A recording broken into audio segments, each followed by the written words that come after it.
रत्नागिरी जिल्ह्यातील अनेक एसटीच्या गाड्या डबघाईला आलेल्या असून काही गाड्यांची डागडुजी व्यवस्थित होत नसल्याने मुसळधार पावसात गळती लागून गाडीत छत्री उघडून बसण्याची वेळ प्रवाशांवर येते। तसेच अनेक वेळा रस्त्यात गाड्या बंद पडणे, ड्रायव्हरच्या सीटवरती पावसाचं पाणी येणे, वायपर चालू नसणे, प्रवाशांच्या बाजूकडील खिडकीतून पाणी आत येण्याचे प्रकार घडताना दिसत आहेत। शासनाने एसटी स्वच्छ करण्याचे ठेके दिले आहेत, परंतु हे ठेकेदारही व्यवस्थित काम करत नसल्याने अनेक गाड्यांमधून अस्वच्छता दिसून येते।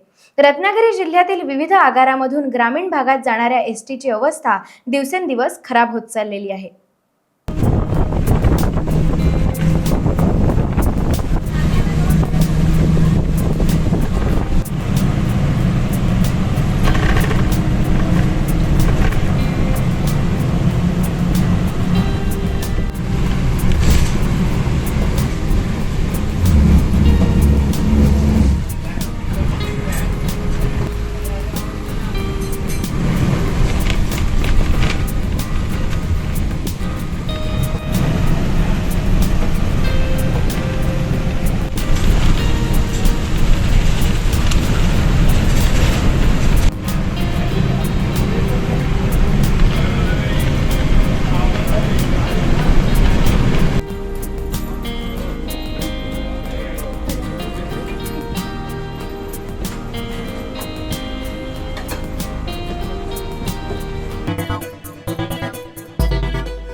टाइम्स डिजिटलला लाईक करा, सबस्क्राईब करा, शेअर करा आणि बेल आयकॉन दाबायला विसरू नका। पाहत रहा टाइम्स डिजिटल।